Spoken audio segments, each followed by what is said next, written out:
Excellencies, ladies and gentlemen, good evening everyone.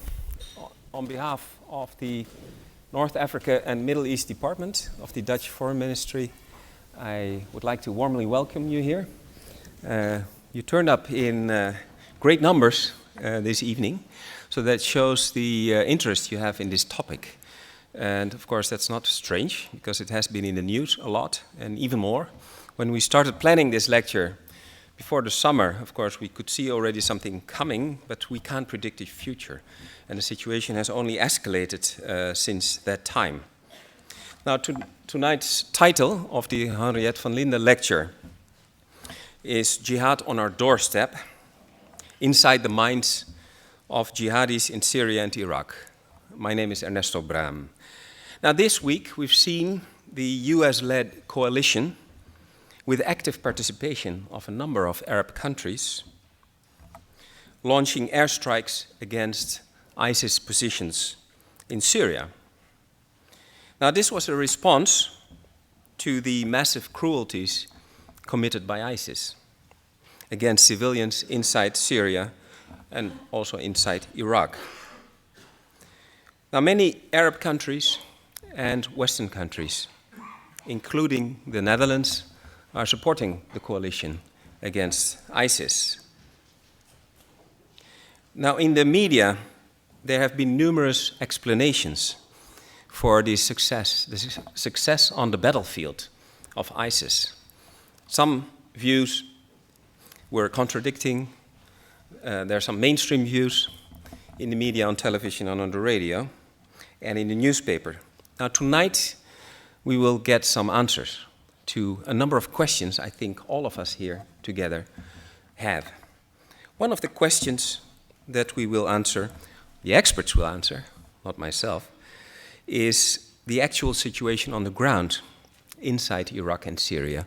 What does it actually look like? What is it for the people who live there? What is their experience?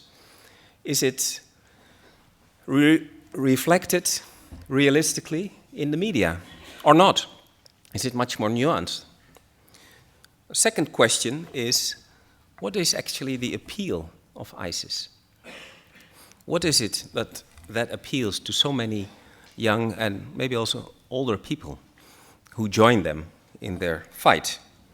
And the third question is, how should we, that is, Western countries, Arab countries, the rest of the world, respond to those threats by ISIS? What are, in fact, the policy options we all have?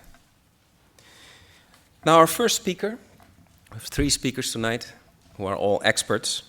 I will first introduce the first speaker, and after that I will introduce the others. The first speaker is Ghaith Abdul-Ahad. I had to practice a little bit on the name, and I hope I pronounce it correctly, more or less. Okay. Now he's an Iraqi journalist, works with The Guardian, a British newspaper, and goes to Iraq and Syria frequently. He just came back actually from Iraq, from the front line, so he knows what's happening there. He is, besides being a journalist, writing journalist, also a photographer. So his pictures are published widely in newspapers throughout the world through Getty Images. He has studied, actually, architecture at the University of Baghdad some time back. But then, because of the situation, he explained after, I think, 2003, he felt that he should take another route, and he became a journalist in a very interesting way, but he can explain that himself if he likes. Now he has taken quite a bit of risk to bring the news to all of us, to bring the news and to bring photographs to us.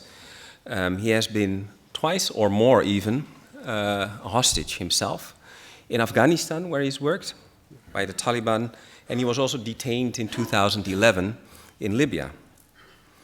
Now he has won many awards for his journalistic work, and just to mention one, He won the British Press Award for Foreign Reporter of the Year in 2008. And last year he was also in the Netherlands as a member of the jury of World Press Photo. Now he will talk about the actual situation on the ground in Iraq and Syria. Now first, before I give him the floor, as I always do, whatever will be said by the speakers tonight does not reflect the views, opinions of the Ministry of Foreign Affairs. Neither does it contradict the views, but I will not say exactly when it does contradict or not. But it's completely their personal views. And I would also kindly like to ask you not to switch off your phones and so, but to switch off the ringtones of all the mobile devices you have on you, because if I hear a ringtone, I will remember that and not give you any opportunity to ask a question during the Q&A at the end. And I have a good memory for that. Those who want to Twitter during the session is possible. You can use a hashtag, which is hashtag HVL, so that's for Henriette van Lynden, Jihad. So HVL, Jihad. We'll have the police and I just want something like that. It has to be very short, so you have plenty of space to write your own impressions or ask questions. Now, without any further ado, so hashtag HVL Jihad. But I'm sure you remember that after the first time. Now, without any further ado, I would like to invite Ghaith Abdul-Ahad to a very warm round of applause to take the floor.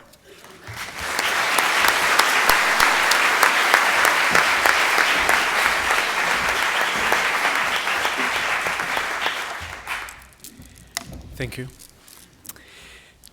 I'm going to tell a story about two front lines, both of them from Iraq. Both of them I've visited recently, and I think they kind of tell the story of what's happening in Iraq at the moment. Earlier this year in February, and then April, I went to Ramadi. The uprising, the Sunni uprising against the Baghdad government, been going on for months. The fighting was raging. Ramadi had acquired this distinctive Middle Eastern taste of a city under fire. The burnt concrete, the burnt tires, the bullets, the garbage burning. In Ramadi, I met a former Iraqi general who used to serve under Saddam Hussein, and now he was leading a unit in the fighting against the government of Iraq. For him, the war was a big arch, a sectarian arch. They are the Sunnis oppressed, occupied. They are the Sunnis fighting against a Shia dominated by the Iranians. That was the narrative. We spent some time talking. Eventually, when I went out to see his men fighting in the streets, after a few days of fighting, I realized that in Ramadi, in April, there were 14 different parties fighting each other. Of those 14 different parties, the Shia were only one. The rest were Sunni. It was a Sunni-Sunni civil war in Ramadi between Sunnis supported by the government, Sunnis opposed to the government. The general's war in Ramadi was a repetition of many different wars that he had before. He was an insurgent before, again and again. The Ramadi conflict was a local conflict in which different tribes, different elements of the Sunni Iraqi society was and were fighting against each other in a bigger scheme. When I went back to Baghdad, ISIS was still not a dominant issue. In June, Mosul fell, and suddenly ISIS took over the stage as the central authority in commanding the different insurgents group fighting the government in Iraq. Again, a same coalition of forces that was trying to rebel against the central government now coalesced around ISIS. Both the general, ISIS, the Iraqi government, and many different parties would like to tell you that this is one global war happening in the Middle East, that this is a Sunni-Shia war, that this is a war stretching from the gates of Tehran to southern Lebanon, passing through Baghdad and Damascus. What I have seen in the last decade of wars, I've seen a coalition of different local wars. It's a tremendous mistake to think that what is happening in Syria is happening in Iraq, to think that the narrative of the fighting in Iraq is the same narrative of the fighting in Syria. These are a coalition of separate wars coming against each other. In August this year, I went back to Baghdad and I went to the north of the capital where the ISIS attack was stopped by a coalition of Shia militias and of Iraqi government forces, but the Shia militias were the dominant fighting force. Again, there was a prevailing narrative told to me by the Shia militias who have spent 3 years fighting in Syria, defending the regime in Syria. They had already traumatized, already radicalized as Shia in the fight in Syria. Their war was not, again, an international war. They were militias from Diyala, keen on cleansing the villages that is surrounding Baghdad, north and south. These are, again, mixed neighborhoods, mixed villages, Sunnis and Shia. Again, they were trying to cleanse it, and again, they were fighting a local war, a very specified war, but with a big arc and a big name and a big, reach. Everyone in the Middle East at the moment is trying to portray their war as an international war. The reality, it's a local war. The first time I saw a plane bombing my city, I was 5. It was the Iran-Iraq war. And then I saw bombing again in 91, in 2003, and again and again. The fact that, yes, you can send F-16 to bomb ISIS now, and probably you should or you shouldn't, I don't know this.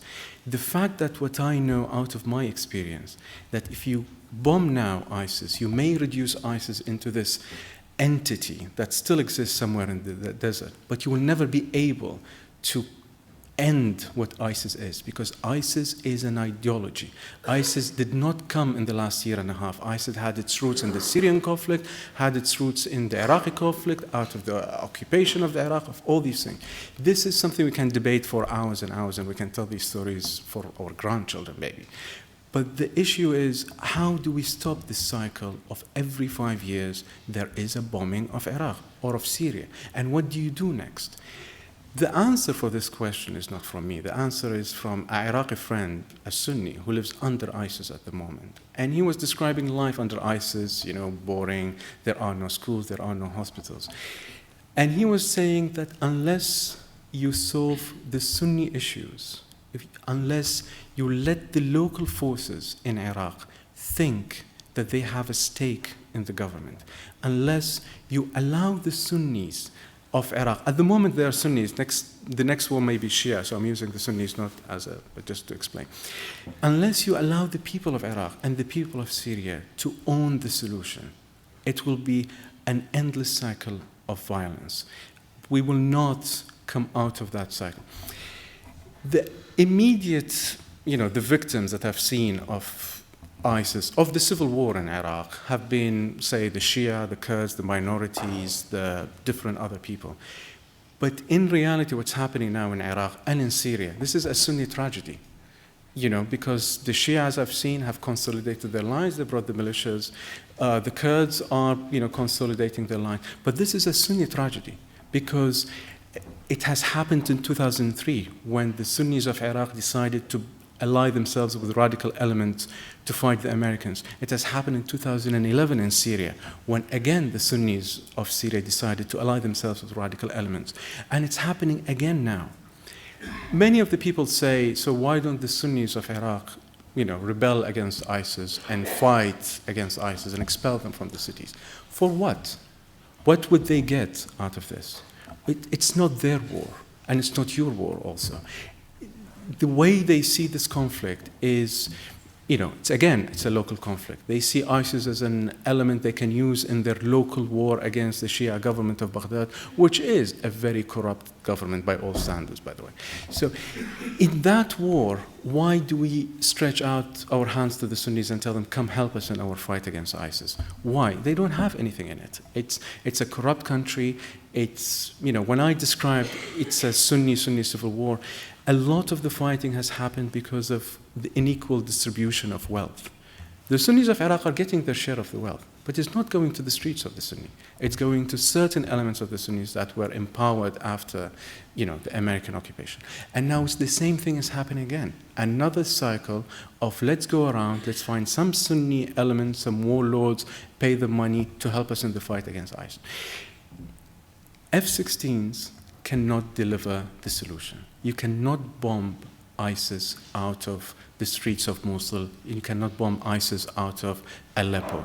What you can probably do is find a separate solution, a solution that may last longer, may last for many few years, but in that solution which can deliver a way out of this cycle of violence. To go back to the second front line, the front line around Baghdad, I know our issue is the jihad at our door, and our issue is the radicalization at our door, and people will take it as, it's ISIS, it's Al-Qaeda. In north of Baghdad, in these villages, that's, the sectarian cleansing that's happening there, I met a new breed of Shia militia fighters. The radicalization that they've been going through was so immense that they were openly talking about ethnic cleansing, about removing villages, about removing the sectarian map of Iraq. In the previous civil war in Iraq, it was two communities fighting, but it was the militias that were fighting each other. Now we have the communities actually declaring that they don't want to live with each other. The guys I've met there, as were described to me later by a Shia politician, he was telling me that this is a new breed of militias. Those are the Shia Al-Qaeda.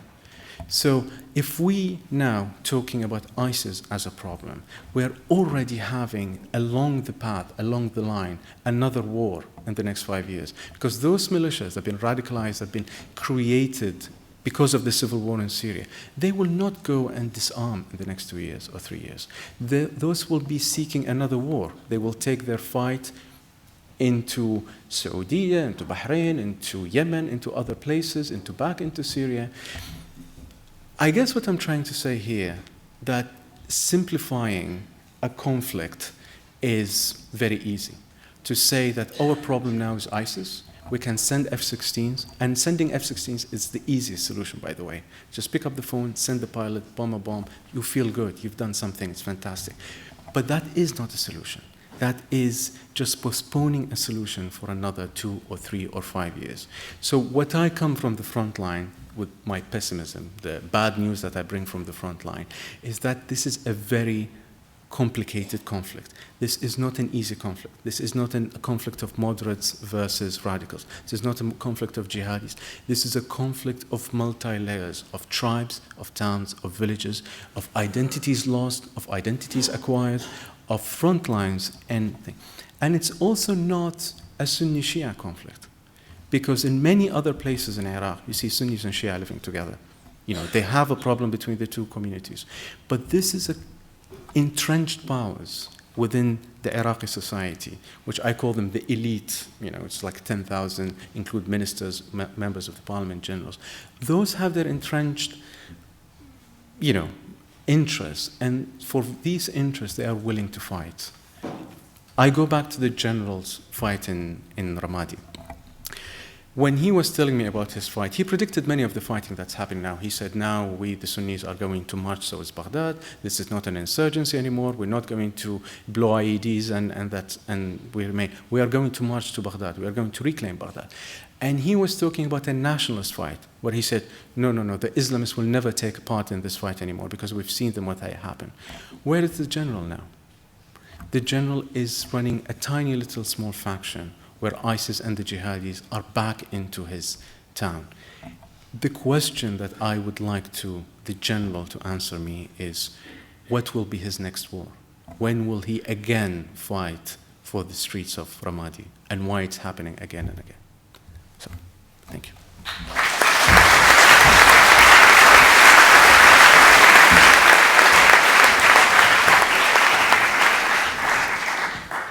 Well, thanks very much, Ghaith, for your nuanced picture.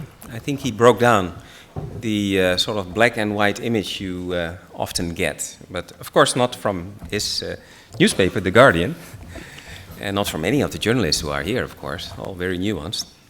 Now we go to the next speaker, which is Shiraz Maher. He's a senior research fellow with the International Center for the Study of Radicalization within the Department of War Studies at King's College in London. Now he also coordinates the research on the Syrian and Iraqi conflicts.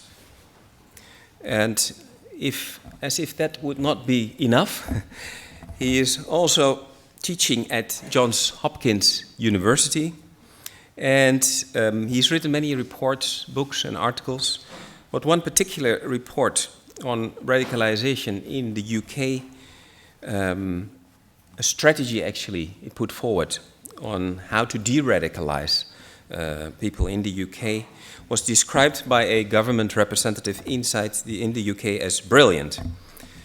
Now he has interviewed Taliban, Al-Qaeda, Jabhat al-Nusra, and many other organizations, and I think he's well positioned to talk tonight because, and I'm a little bit hesitant to say that, after 9/11 he joined Hizb ut-Tahrir, a radical Islamic group. I saw it somewhere described, but I don't know if that's true, as the political wing of the global jihad. But rest assured, he left 10 years ago. So he's not there anymore. But that means that not many other people, or maybe no one else, is better positioned to describe the process which young people undergo when they radicalize, as we call it, for lack of a better term, and maybe more importantly even, how to de-radicalize, how to come out of that movement, system, idea, or how you would like to describe it. So Shiraz will, from his own experience and from the work he does, because he's a scholar and a renowned scholar, describe to you what the appeal is to people, to young people of ISIS, and therefore I would like to ask you to take the floor.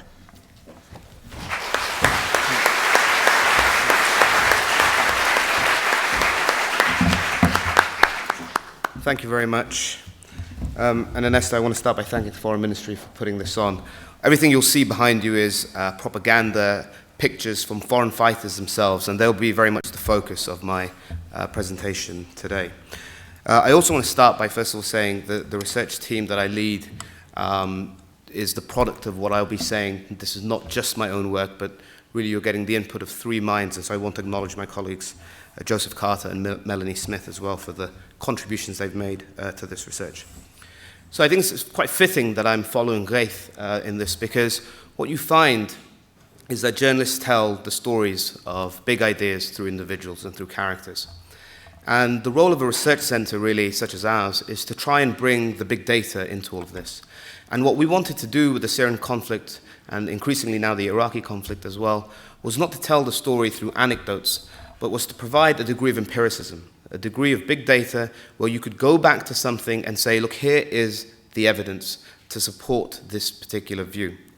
So what we've done, just very quickly to give you an idea of this, is that we've begun to catalog and to monitor and to track the flow of foreign fighters into Syria. We've been doing this for over a year now, and we maintain a database now of several hundred Westerners who are fighting in that country. We collect up to 74 data points of information per foreign fighter. And this is allowing us to build a really sophisticated picture of what matters to these individuals, what motivates them, what they do, and to understand their lives and motivations as a clique, as a cluster of people, and as a grouping. We also undertake fieldwork, so we've traveled out to the region several times. We've met with fighters, not from the Islamic State, but from every other group, Ahrar al-Sham, Jabhat al-Nusra, the Free Syrian Army, and so on. And we try and piece all this stuff together.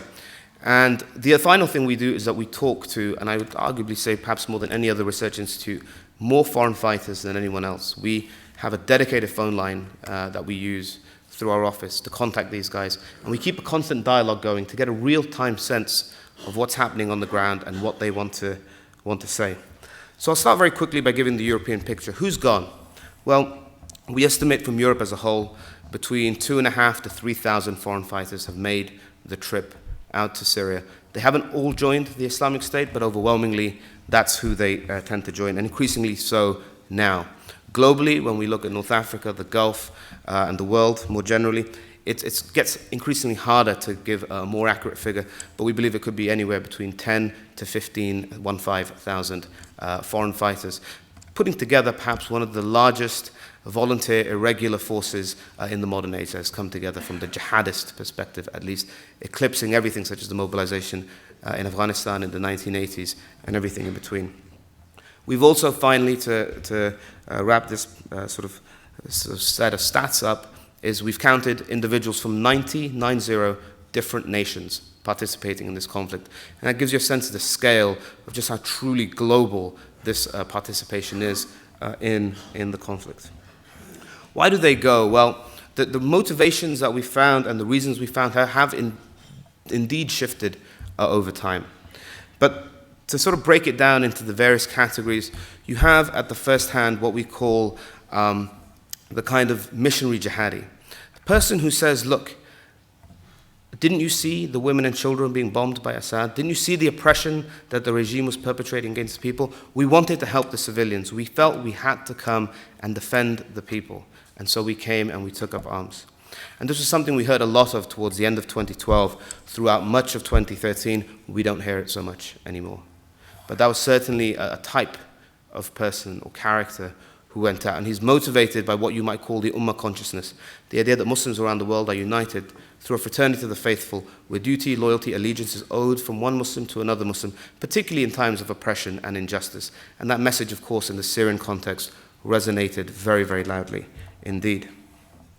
Then you have what you might call the martyrdom seekers, the people who see this as an opportunity to die on the battlefield, to regard themselves as becoming shaheed, as martyrs, as a shortcut to paradise. And literally what they want is to die in Syria as soon as possible from the moment they arrive. They regard this as the sort of best outcome for themselves.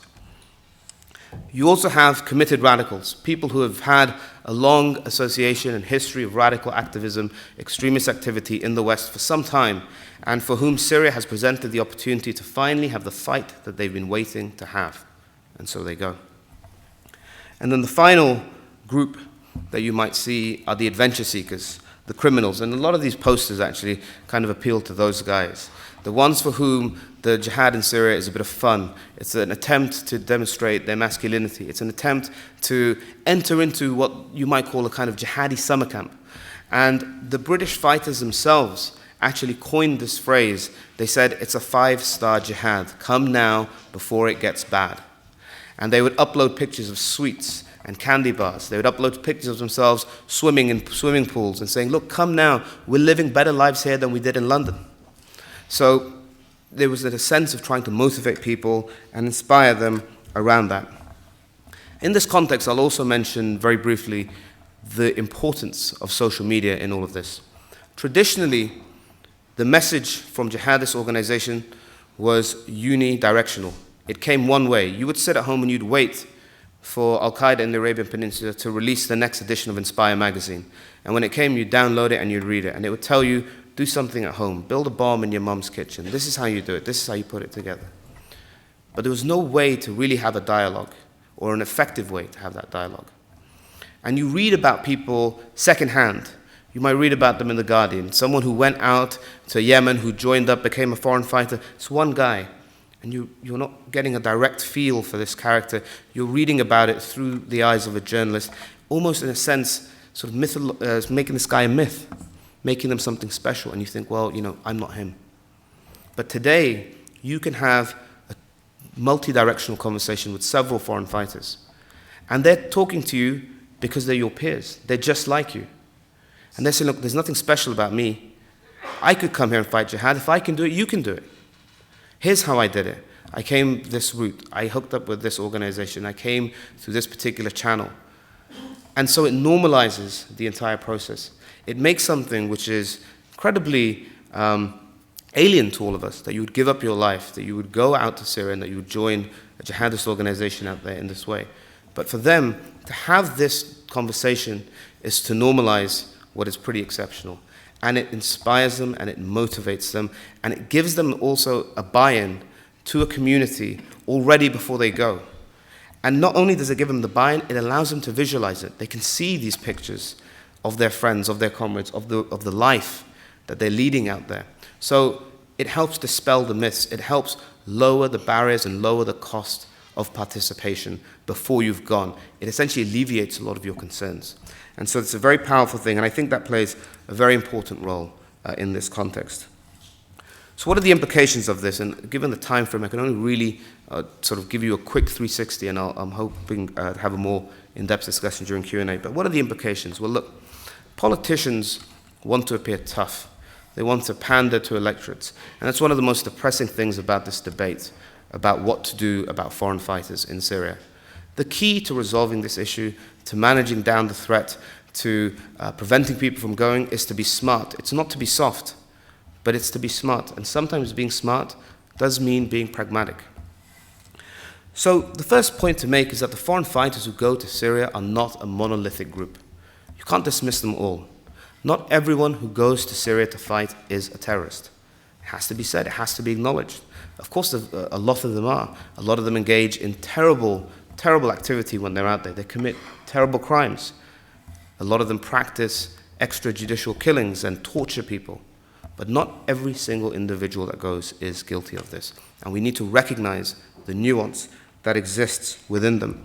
As I said, some of them who went out, particularly earlier on to help the civilians, went ostensibly for good reasons.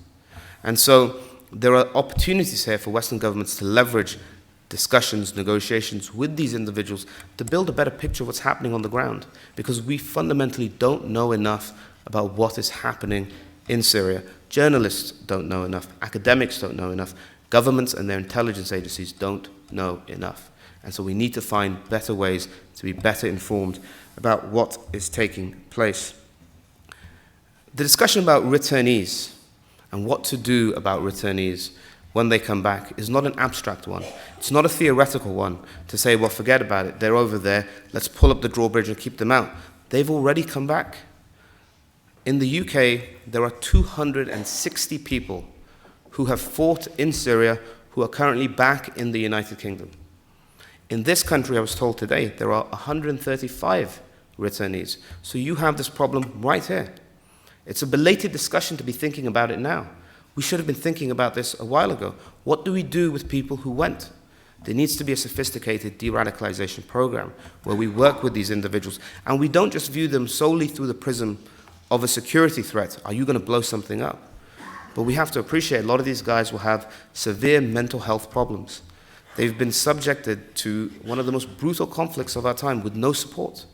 And so we need to think much smarter about how we build a de-radicalization program that not only wins the trust back of these individuals and seeks to reintegrate them, but it's also one that benefits our societies as a whole by allowing us, as I said, to get a better picture of what's happening on the ground, to understand better who are the people out there that we need to genuinely be worrying about, who are the people out there that are plotting, who are the people out there that are seeking to do something truly dangerous and bad to our societies. And as I say, the final point I want to make here is, of course, there is a contingent that will be terrorists. The best academic studies on this suggest that around 1 in 9 foreign fighters who return from the conflict will become terrorists. Now, that's not the majority, of course, but it's also not so small a figure that it's negligible. It needs consideration, and we need to consider that.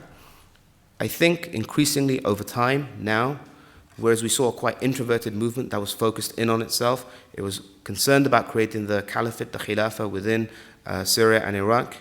As the United States has begun military action against it, you're seeing increasing posturing now towards the West, increasing hostility towards the West. So that 1 in 9 figure will be something key to watch over the coming months and possibly years as this campaign endures and potentially as the hostility between the two parties continues to grow.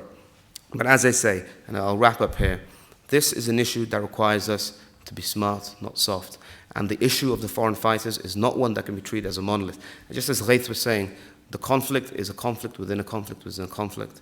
The same thing is true of the foreign fighters. They are a diverse set of people, and we need to tailor our responses to them as such. Thank you.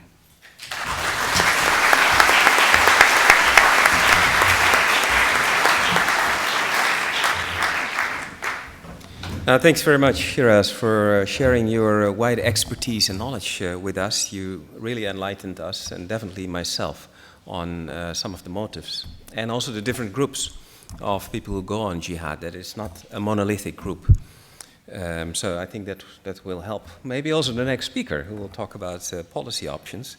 And that is Professor Edwin Bakker.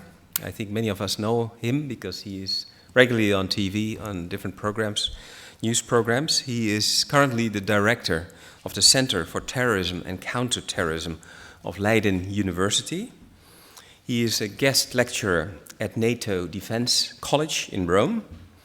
And between 2007 to 2011, he was a fellow of the Netherlands Institute for International Relations, Klingendael, in The Hague. Also made an interesting career switch, studied initially, a long time ago of course, economic geography in Groningen, in the north of the Netherlands, for our international audience. He was in Iraq at a particular moment, at the wrong time, at the wrong place, in 1990, when a person called Saddam Hussein decided to invade Kuwait. And then the foreigners who were there, the Westerners, were, let's say, could enjoy the hospitality of the Saddam regime for a bit longer than they had initially planned themselves. So Edwin Bakker had some time to look around in Baghdad and get acquainted with culture and what he saw there. So he's been there at an interesting time. Now he's dealing also with Iraq, but also with other countries, of course, in a completely different moment in time. He has published a lot. He is a prolific writer on terrorism and also particularly on jihadi terrorists, also in Europe. Now he will talk about policy options, and I think also we'll make a little bit of link between the two former speakers. Let's say what happened really on the ground, on the battlefield in Syria and Iraq, and then on the other hand, the radicalization and hopefully de-radicalization of young people in the West, in Europe. Now, I would like to invite you, Edwin, to take the floor and share your expertise with us.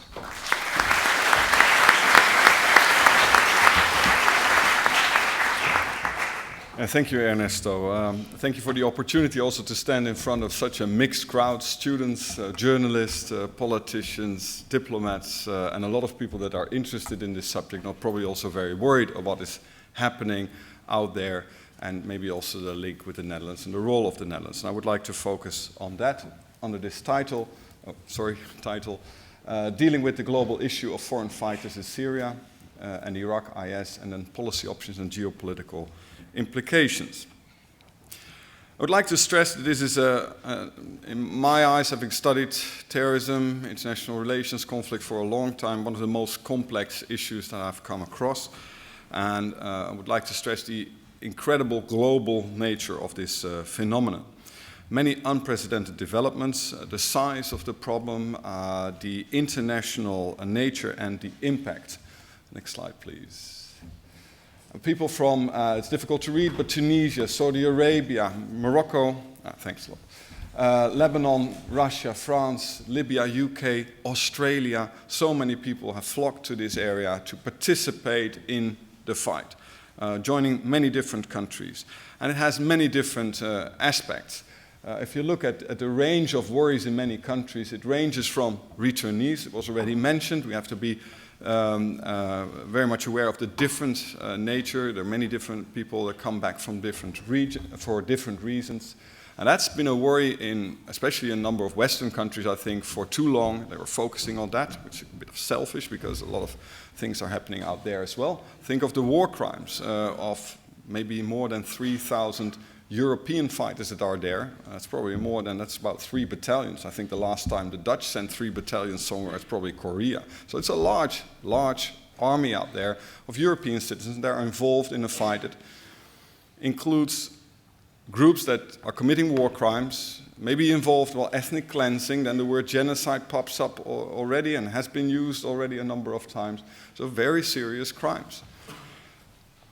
Think of the refugees caused by these conflicts. Not only, and lately we see a lot of pictures from of course, the border with Turkey, but think of all the refugees in Lebanon, Jordan, but also think of second-order refugee problems. I used that picture. You see a man washed ashore at some Mediterranean beach, and there's a civil servant taking note of that. I'm not sure what he's doing, but that's happening also partly because a lot of European countries are very reluctant to accept a number of these refugees, and these people are so desperate that they dare or accept taking these risks, that they wash ashore on our beaches. So the problem is very serious, and there are a lot of second-order effects as well around the globe, because there's another picture of Australia, where just recently an alleged plot by people inspired by or directed by IS were intending to kidnap somebody and behead a person. Well, try to think this happening in one of the European countries or in Australia, what an impact that will have also on relations between communities. So the scale of problems is not only, the most horrible things are happening in Syria and Iraq, but there are a lot of other and second-order effects around the globe.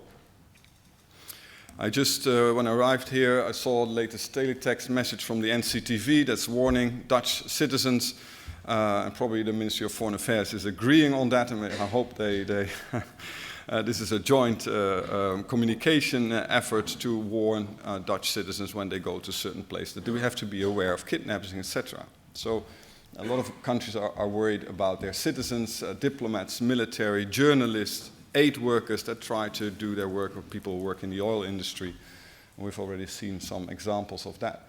And of course the potential of IS attacks, and not only at Australia, looking at Australia or the Netherlands or other places, but many parts of the region, because as explained by also the first speaker, IS is not one particular group. In many ways it's a symbol, a flag, a social movement that builds upon certain frustrations that are widespread, and not only in Iraq or Syria. So it has the potential to spread also to neighboring countries. Then policy options. Well, many countries, I have to say, without being necessarily want to be very critical about foreign policy, but many countries around the world, also and especially also in the region, have contributed one way or another to this problem. And I think if I had to describe it, it's a lack of a coherent grand strategy vis-à-vis the region, ad hoc and opportunistic policies. And of course the main question is, what's happening today, does that fall under that category, opportunistic ad hoc, or is it part of a larger idea of what we want with that region? It has been described, and it's not funny at all, but of course some of these texts reflect the impossible or the limitations, let me put it that way, a limitation to deal with the issue. You've got worst best options, you've got acceptable, inadequate options, and that's probably we have to accept this. And it's not funny at all, but this is the situation, and there's so many different linkages, alliances, impossible alliances, again, often ad hoc and opportunistic. And also short-lived. And I liked very much the first speaker referring to this cycle of 5 years. Like every 5 years there's new coalitions, new groups that are fighting other groups, and how to break that cycle. And it will limit, of course, the policy options. And I mentioned disagreement until yesterday. I'm not naive. But of course yesterday and the last couple of days there has been some momentum. At least there has been some investment in at least an initiative to do something. But of course the question is it the right thing? We've seen UN resolution on foreign fighters. We've seen this US-led global coalition. And maybe even surprisingly, Osama has tried to build, Obama, sorry. Osama never, he wanted to, but he failed. IS is a lot better at that. But Obama vowed to fight IS and to build a global coalition. And the coalition is growing, and the number of attacks is growing. But will it make a difference on the battlefield? Will it make IS grow? And that's really the question. And let's assume IS will be withdrawn from certain areas, will be defeated on the battlefield. It will never be defeated as a flag, as a symbol, as as a vanguard. But let us assume that will happen. What after? What's the next stage? What's the final stage? What is the goal? I haven't seen anything, any clear statement in that direction. But this is the problem. It's partly part of my conclusion. Doing nothing is not an option in my eyes. Neither is letting the US or Kurds, talking about opportunistic policies, and we're going to arm a non-state actor. I'm very much in favor of the monopoly of the violence of the state, so that this whole suggestion sounds very opportunistic to me. But letting them do the work for others, that doesn't sound like a very smart plan. So we need a bigger plan. But that's easier said than done. And I think we have to be aware of the risks, and there are many. And are we aware of them? I think we're pretty aware of them, but are we also ready to accept them? And some of the risks might be, in this country, a terrorist attack, maybe every year. Are we willing to accept that? Or not? What will happen on the ground? There are potential winners and losers, and in many ways this is a zero-sum game, so some will lose. And who are the winners? Are there among this list winners that we actually are not very comfortable with? The Assad regime, for instance. They might win. They might definitely benefit from the fact that, although they have had deals with IS not to fight each other too much, but currently IS is a strong opponent, and there's fierce fighting between IS and the Syrian regime. Attacking IS will probably help the Assad regime and will require some liaison with that regime, also with countries that have not accepted that regime anymore. That's a very sensitive issue. What about the Kurds? I think they might gain. Also, I hope, and that's my only hope here, is that the new prime minister in Iraq, Ghaith Abdul-Ahad, might deliver a genuine and legitimate national unity government, but after hearing the first speaker, I'm not so sure, but let's hope. And of course, US President Obama might gain from this, having been blamed for being too lax, too passive in this whole situation with regard to Iraq. Another potential winner, IS. And I'm, unfortunately, having studied terrorism a lot, looking also at, for instance, how Hamas and Hezbollah have managed to win a war, losing 2,000 people. There is the potential that, yes, there is a lot of successful air raids, but IS will win in the end. Their appeal will grow. We discussed it over dinner. Maybe it might be unifying, it might unify them with some other groups. The appeal of the organization might grow, and I think already we've seen some, I mean, these people are smart.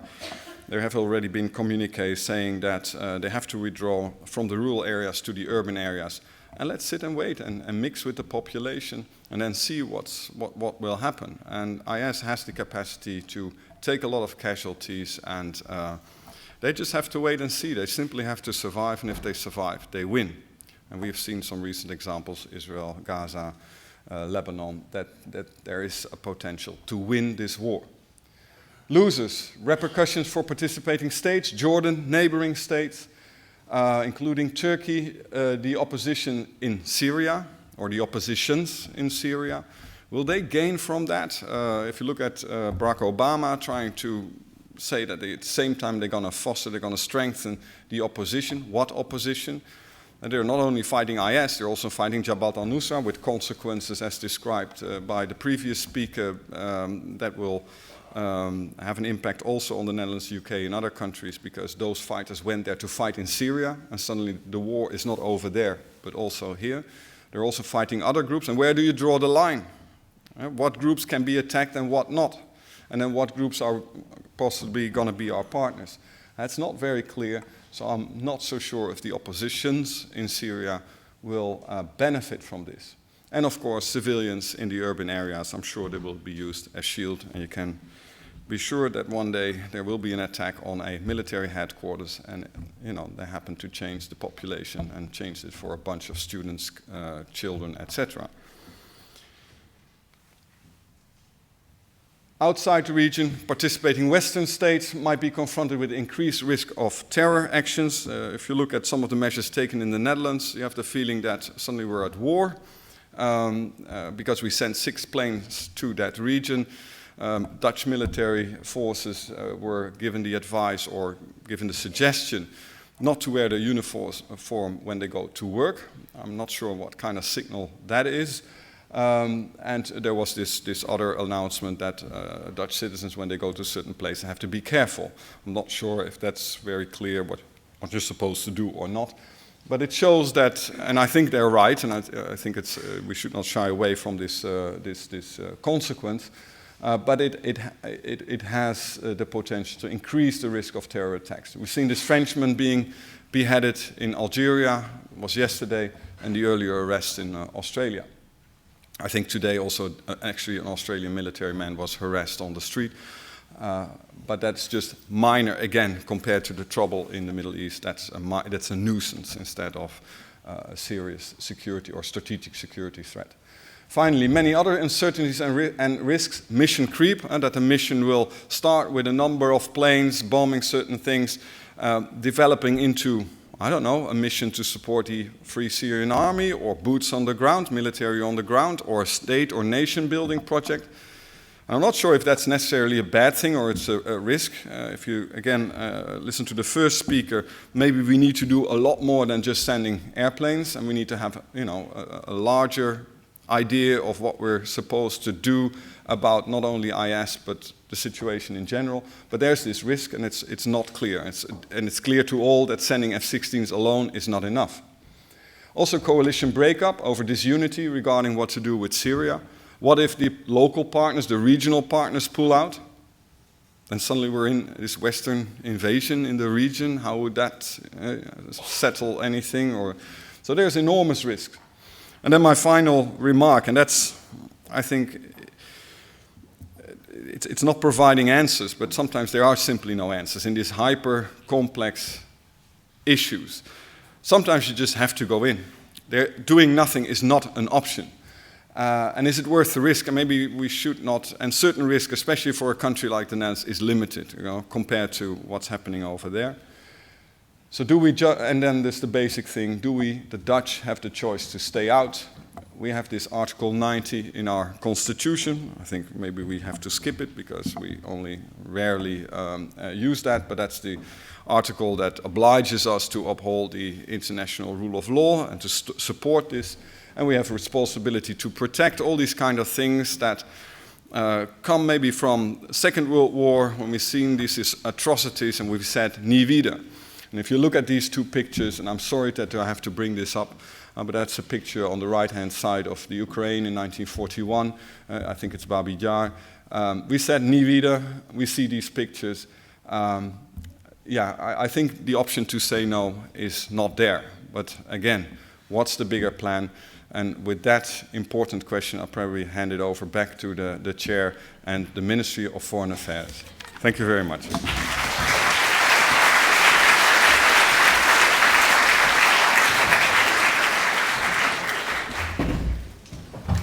Thanks very much for your views, Edwin.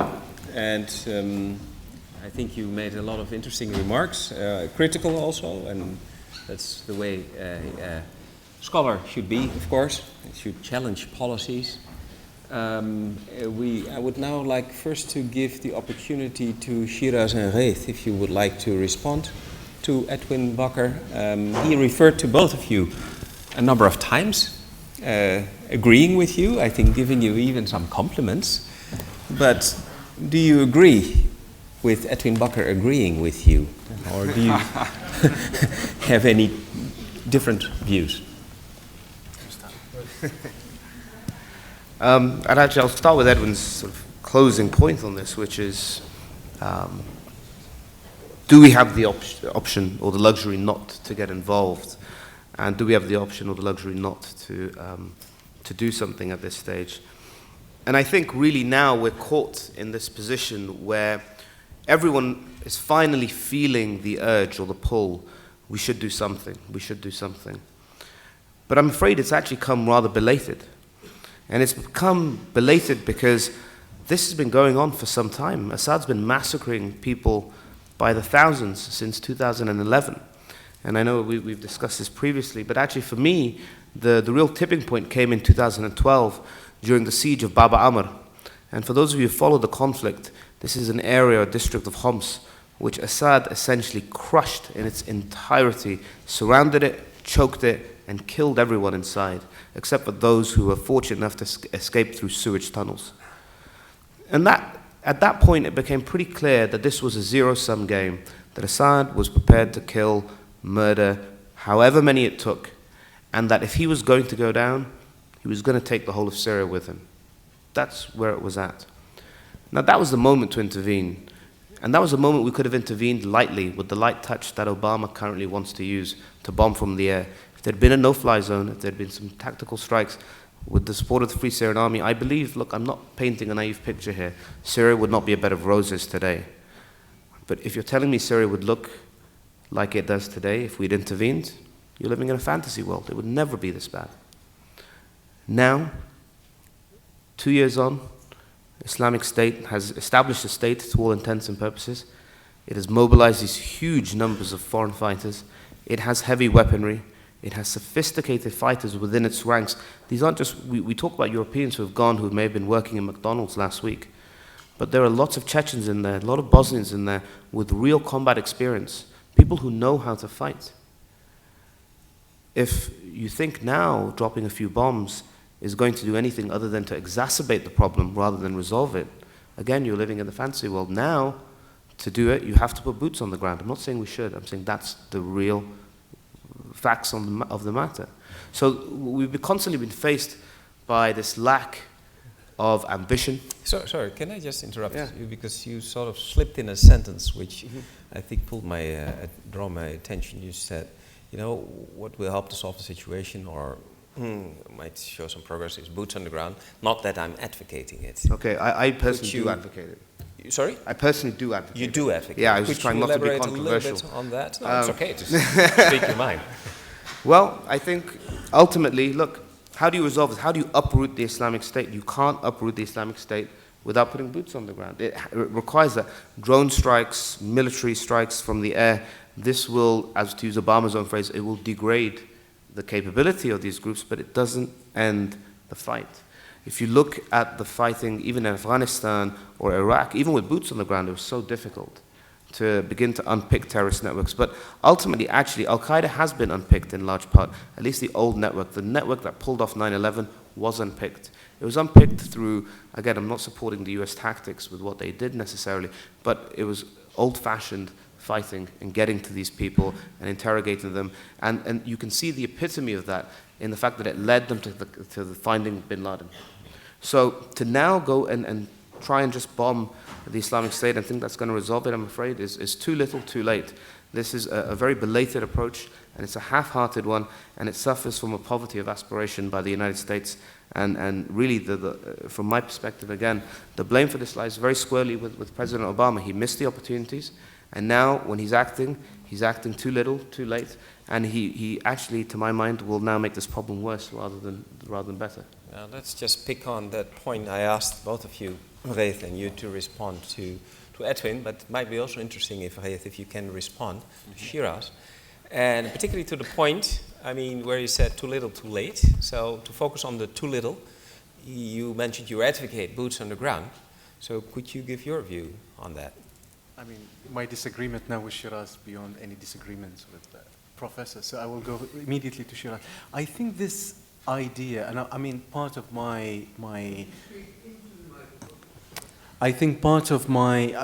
this way of thinking that it's too little, too late, Obama should have done something about Bab Omar, the origin of the problem there. Why should not the Middle East own their solutions? Why? It is an uprising. I mean, if we build this analogy, the problem was in Bab Hum, someone will come say, no, the problem was in arming and equipping with weapons bomb Saudis and Qataris and everyone else and the Iranians, the Syrian conflict. Someone will go back and say, no, it's the Irakees. We can play this game and we go probably all the way back to the Battle of Karbala in the 6th century. So there is no limit to where the original sin was created in the Middle East. I don't know where the original sin lies. But I think to advocate the problem was Obama did not intervene, I would tell you, 10,000 reasons why the Obama should have intervened. And I think actually they intervened. They intervened in an attempt to social engineer the Arab Spring. The Arab Spring had actual beginning, was very good, was fantastic, was brilliant. I've seen it in Yemen, I've seen it in Syria, I've seen it even in Baghdad.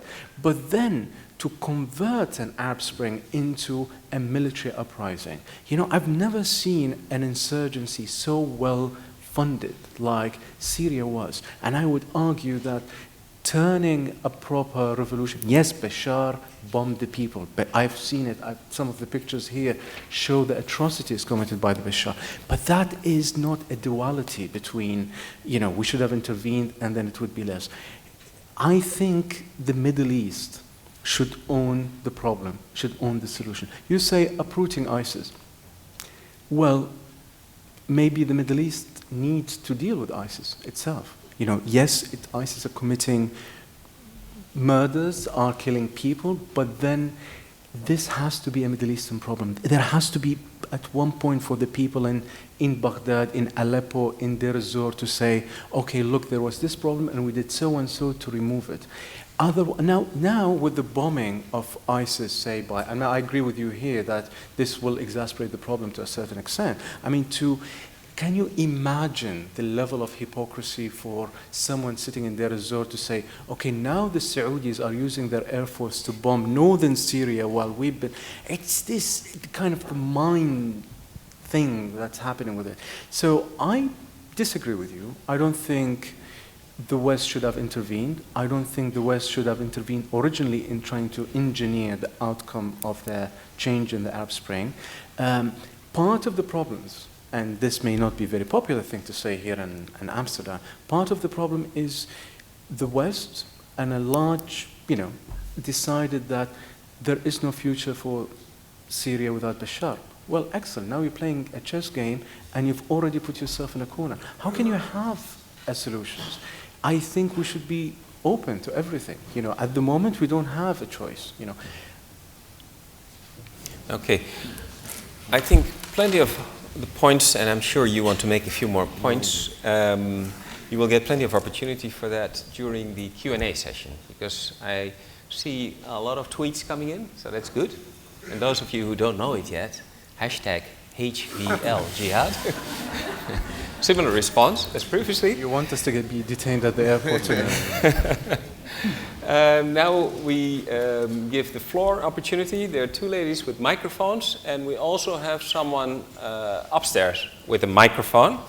And we'll give the people upstairs on the balcony, because there's dozens of people upstairs and normally you have to come down, but you can stay upstairs. You can also ask questions. But we first move here. So everyone who would like to ask a question, raise your hand, please. If you do it quickly, you have an opportunity. Otherwise, you lose it. Once you get the mic, please give your name and affiliations. Only questions. My name is Paul Gebrinner, and I'm unaffiliated. Good. Good. At the present moment, we have a United States-led coalition of largely Western powers supported by regional powers. Your suggestion, Shiraz, is that the regional powers should take the lead, perhaps supported by the United States and Western powers. But is it practically speaking and militarily practical for countries like Saudi Arabia and Egypt, which are or were the leading powers in the Middle East, is it militarily probable that these two countries could take a leading role and make themselves responsible for containing ISIS or preventing these humanitarian catastrophes? If it's not practically, militarily possible for them to take a leading role, what other choice does the United States and the Western powers have? Okay, thanks very much. Very concrete, to the point. It's a good example. Then we have over there a gentleman.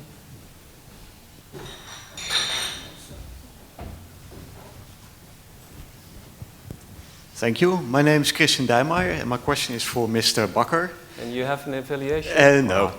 Okay. There's a lot of criticism already on the current plan to battle IS in Syria and Iraq.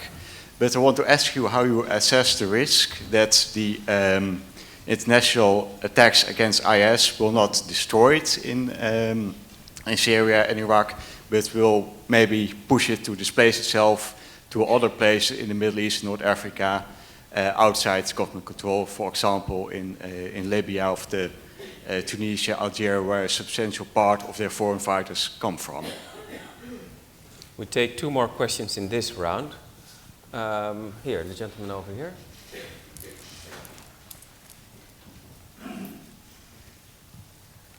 My name is Daan Putman-Kramer. I'm also not affiliated. There's one factor I'm wondering about in all these conflicts. That's the role, the role of the international arms industry, the military industry complex.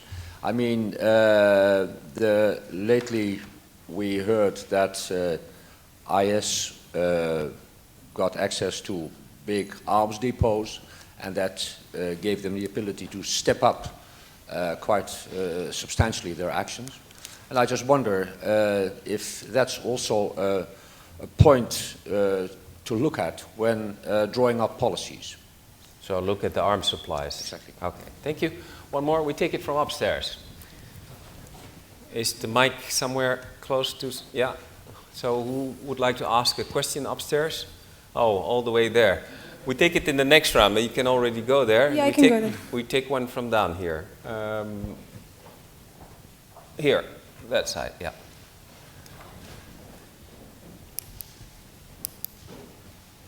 Thank you.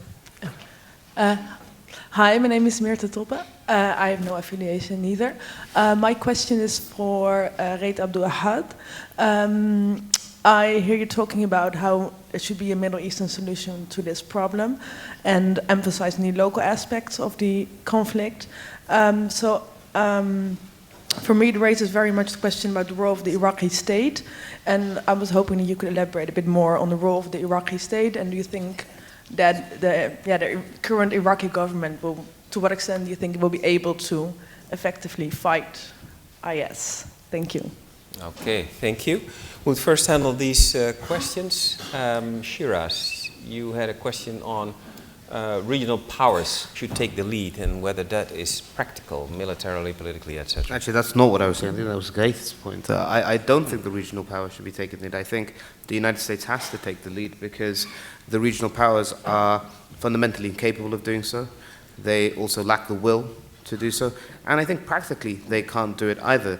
They would themselves exacerbate the problem. Saudi's backing one side, Iran is backing the other, Qatar's backing the same side as the Saudis against the Iranian interests. So for them to get involved is actually seen as moving from this sort of indirect, tacit support for the conflict into a direct footing. I mean, of course, they are doing that to some extent now, but they're doing that under the umbrella of a United States-led action. And these are not countries that have really ever fought wars before. So the idea that they will do something here or that they will act in the best interests of the region or will be able to uproot the Islamic State, I'm afraid it is not a practical one. I think it is great in theory, and I think it is a great soundbite to say, let's have a regional solution, let's see an Arab-led initiative, but at a practical level, it fails in every way. Well, maybe Ghaith could pick up on that? And yes, see, sorry, apologies.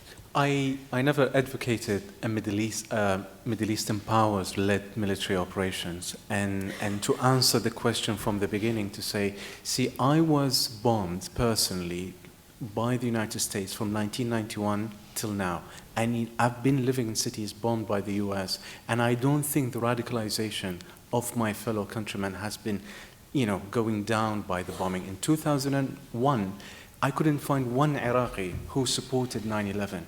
Now, I mean, it's probably a national saga, 9/11. Everyone kind of celebrate that. So the more you bomb, the more you radicalize, and that is the problem. What I'm advocating is no Western I agree with Shiraz. I mean, regional powers, Saudis bombing northern Syria is just kind of a joke. The question is, why don't you divide this. Why you are playing the ISIS game. Everything we know about ISIS is coming from ISIS. This is their game. They want you to play it. They want you to go there. They want you to bomb. Don't play their game. Just divide the conflict, divide it and fragment it into a tiny little conflict that it is. Solve the Sunni problems of Iraq, solve the Sunni problems of Ramadi, solve the Syrian problem in one way or another, boots, no boots, I don't know. But that is the problem. This is a very easy narrative. I have heard it so many times. Let's send the United States, bring the solution, something. This is a false analogy. This is an analogy you've been drawn into by ISIS itself. ISIS is thriving now. If you see the Twitter sphere, if you see, people in Baghdad and Ramadi who hated ISIS are now kind of have to take choices. Jabhat al-Nusra took choices. So why are you playing their game? Why don't you try to think in a bigger picture and solve the tiny little problems? Then there was another question. Yeah, you'll get a chance. So we won't have a vote on this, but well, Ghaith, just after this, Edwin, there's a couple of questions. But could you also answer the question that was directed to you on the role of the current Iraqi government? Well, if I continue on the same thing, if we're talking about the Iraqi government, I don't think there is a partner in the Iraqi government. The Maliki was responsible for a lot of the problems that happened in Iraq, but Maliki was not alone. Maliki was not only in charge of the corruption. There were Sunnis, Kurds, and Shia part of the corruption. And those three different elements are still there in the Iraqi system. So the whole system of Iraq now is built on corruption. The Iraqi constitution is brilliant. There is a potential of solving the problems. There's a fantastic law to give, resources to the governors. So that can be a good solution to solving the Sunni problem. But the problem is the problem of corruption, of culture. The Iraqi security forces are responsible for so much atrocities. They're not much different from the Syrian security forces. So Iraq is not yet, yes, Abadi is making all the right noises, it's fantastic, he's talking to the Sunnis, it's brilliant.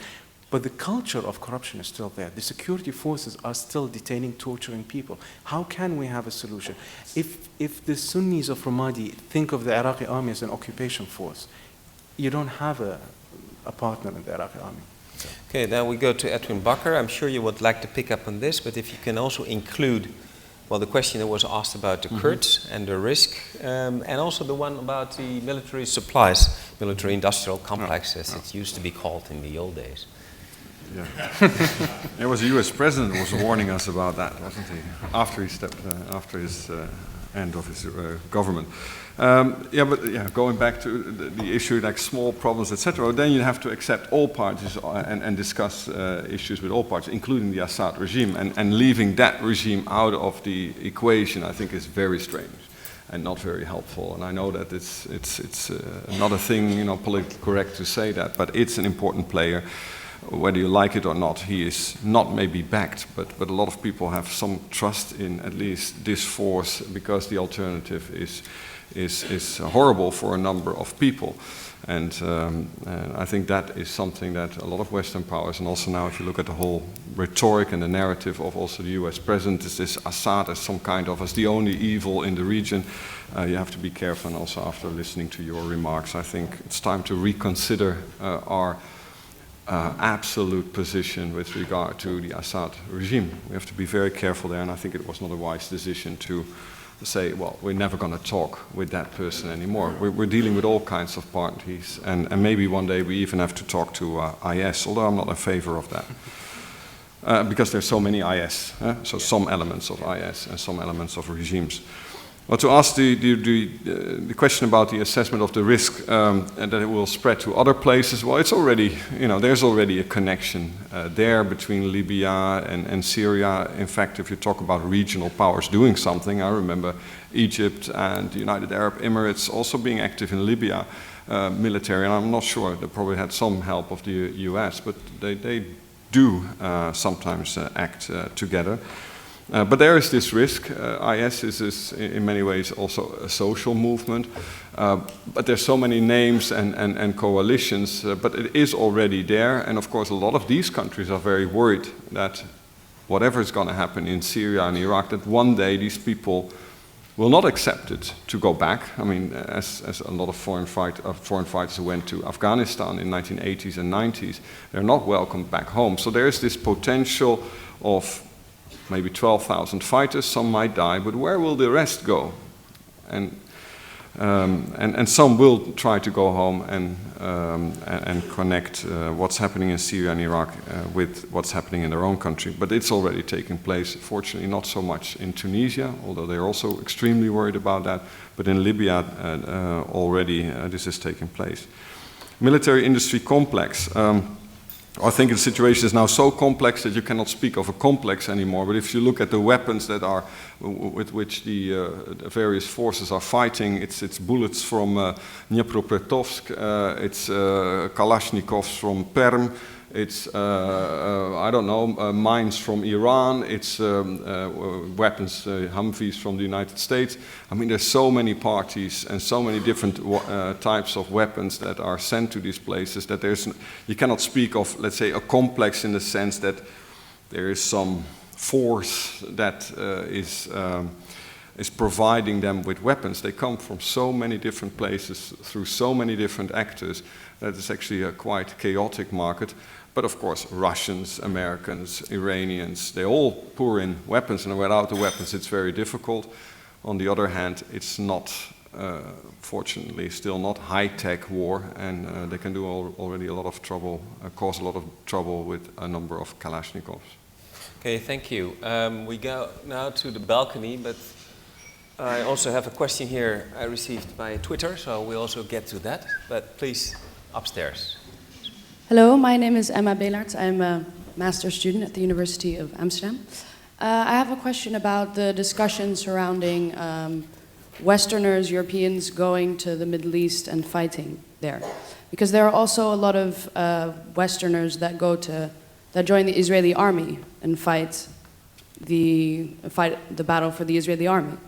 And I was wondering why they are not part of the discussion about people going to the Middle East and also committing crimes. Okay, thanks very much. Is there someone else there raising his hand? Back there. Thanks very much. Thank you, Chairman. My name is Paul Arman.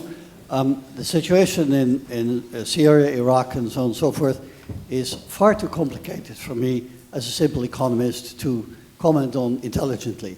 When I listen to the, if I may say so, rather brilliant interventions by Mr. Maher and Mr. Abdul-Ahad, only serve to increase my anger, my emotion, and my moral confusion. So I'd move to an area, and you've been asking, Chairman, about what can we, the West, Netherlands, do. I move to an area that I vaguely understand. Is there a question and that's coming economics, up? Yes. The question is to Edwin Bakker. All right. What happens in geopolitical terms if we triple our oil and gas prices in our own countries? If we decrease dramatically our 600 billion a year that we subsidize traditional sources of energy, and so on and so forth? What kind of geopolitical impact will that have on the situation? Because if there's anyone around here who should have a comment on that, that should be you. Thank you, Chairman. Okay. There was sort of a statement packaged into a question. Okay, we'll deal with that. We go, where are the ladies with the mics? Okay, over there. And then we'll move there after that. Hi, my name is Cecilie Linzinger. I'm also unaffiliated. I have a question for Mr. Maher and Ghaith.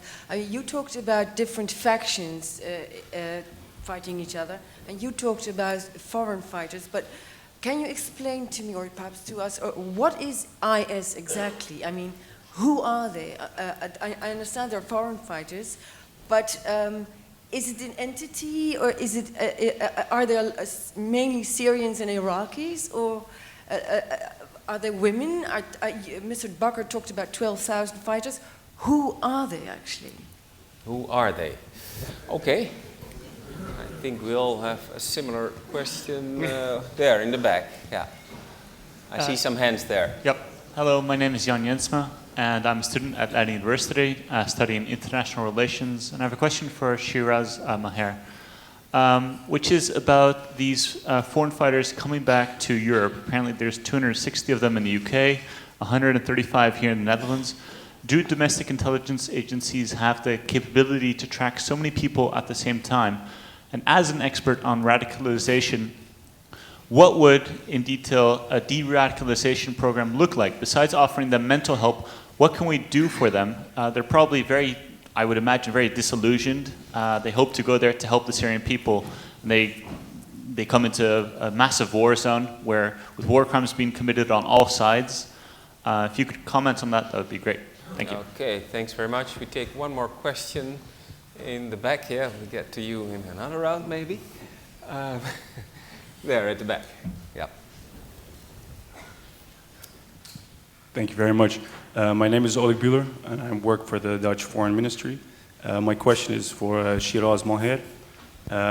You spoke in your very interesting and informative talk about the fighters, those that have gone and those that have returned. But I would like to hear something, if possible, about those that are about to go. Because what I really find mind-boggling is that young men that were born in this country... What was the question exactly? That's coming up right now. Okay. Okay. Those that were born here, grew up here, went to universities here or schools here, still find the alternative of fighting in Syria a better alternative than living here. What could you have to say about that from your experience as from the Jihad on our doorstep inside the minds of jihadis? Okay, thank you. We go now to the panel, and I'll just throw in a question received via Twitter by a certain I. Morse. I don't know if he's in the audience. Justice and peace are not always in balance. What should the West focus on? Not sure if justice and peace are a contradiction, but anyway. We'll leave it up to the panel. There's quite a few questions about foreign fighters. Let's start with that. Can I give it to you, Shiraz? So, I'll start with the issue of the returnees, and can they all be tracked? No, is the simple answer to that. We've seen the ability of intelligence agencies being very stretched. And it's worth saying they do a very good job, but they are incredibly stretched with the demands being made on them. And to throw Syria into the mix of everything that's been happening post 9/11 is really stretching them very far indeed. I also think that they all came rather late to this issue. Foreign fighters were going from the end of 2012 to the start of 2013, but at least in the British context, I don't think there was any momentum, any serious thinking about this issue until really the last quarter of last year. So they've only really been looking at this for about a year. And so they've been very slow to react to the issue. What should a DRAD program look like? You know, it's a great question.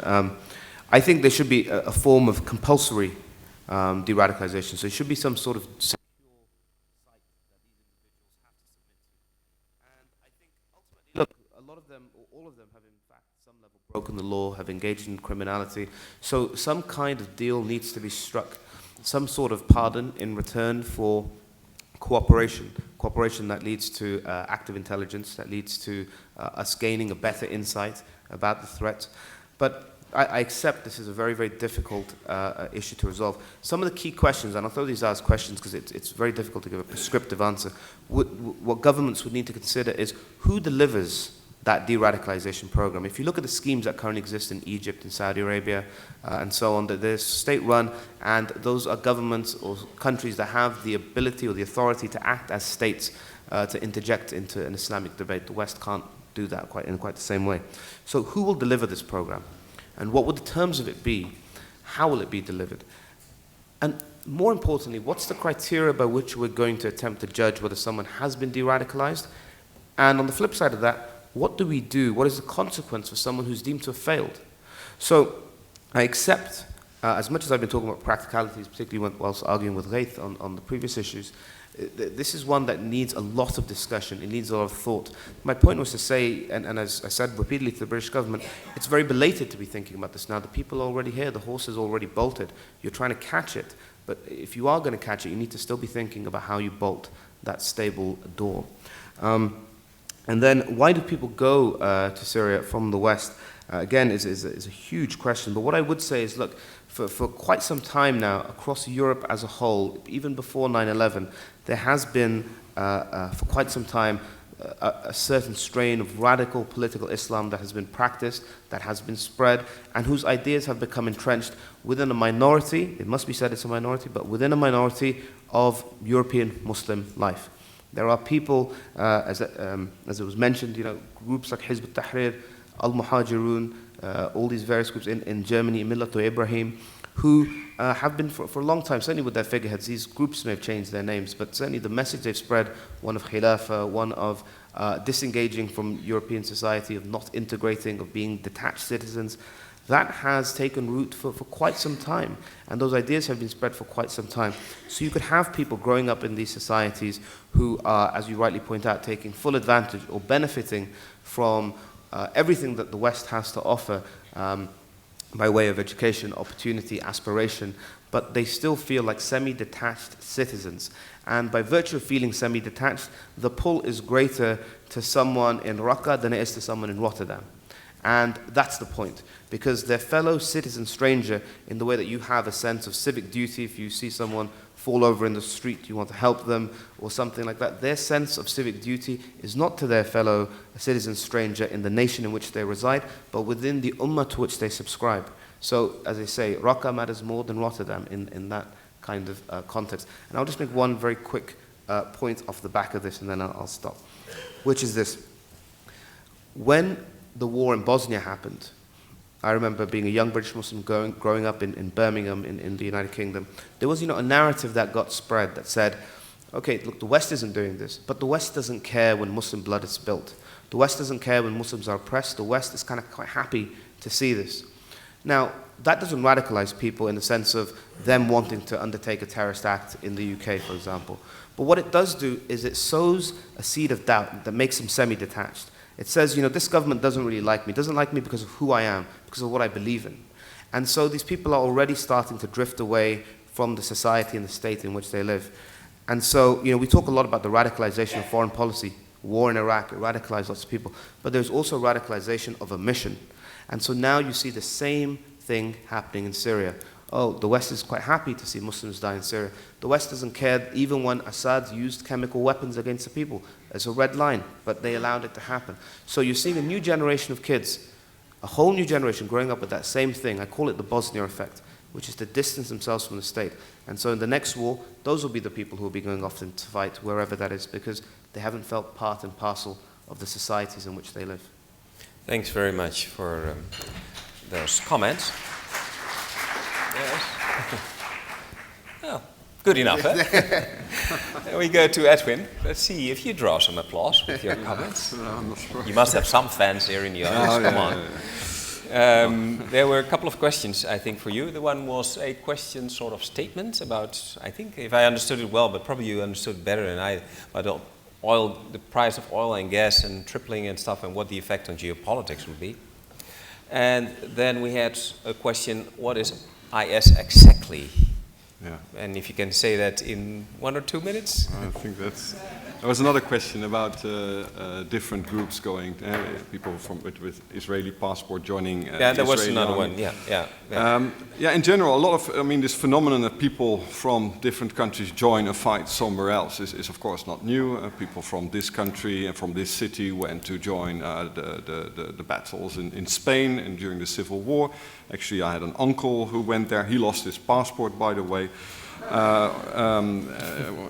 When he came back, that was a problem. They were not allowed when they asked these people to come home. That's the reintegration of the Dutch foreign fighters in the 1930s. When they came back, the police was there to check on the communists because they were not allowed to sing the International. So they sang "Zie ginds komt de stoomboot."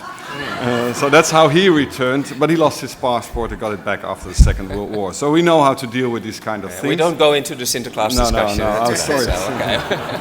Anyway, so it's not new, and so there are more people that have a link. We have a very multinational society with a lot of people who have dual citizenship and dual loyalties, and some are to nations, some to the Ummah.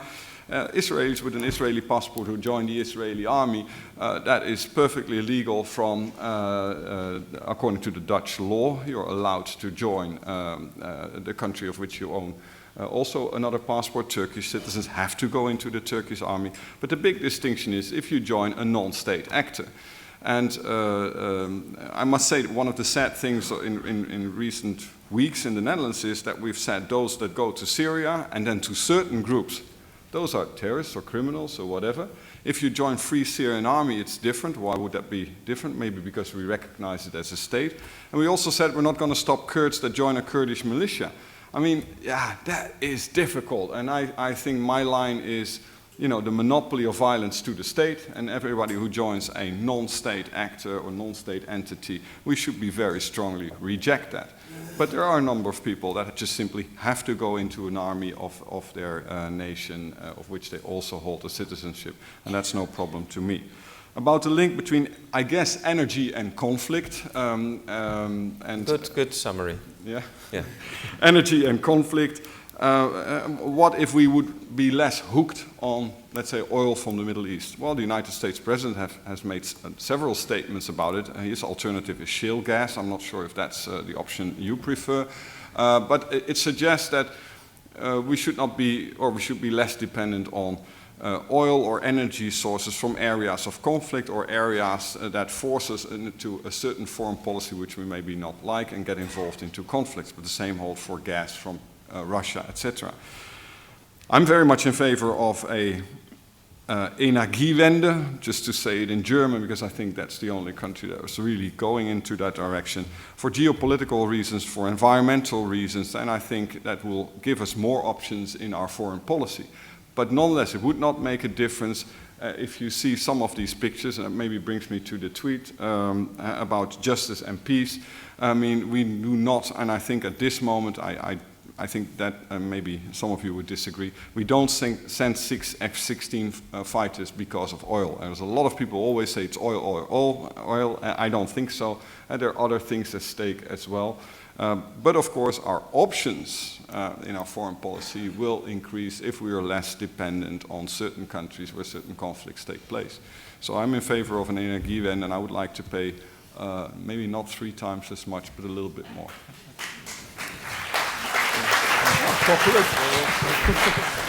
So you did draw some applause. And you used a tongue twister, oil, oil. Well, okay, I have difficulty with that. Ghaith, would you like to add something to this? IS. What is IS? What is IS? I think, you know, Shahrazad can answer this better. But what I would like to, where did IS come from? I don't think IS is a new invention. I mean, I've said this earlier. I don't think it just emerged in the last year and a half. It had its roots in the Iraqi version of Al-Qaeda. It had its roots before that.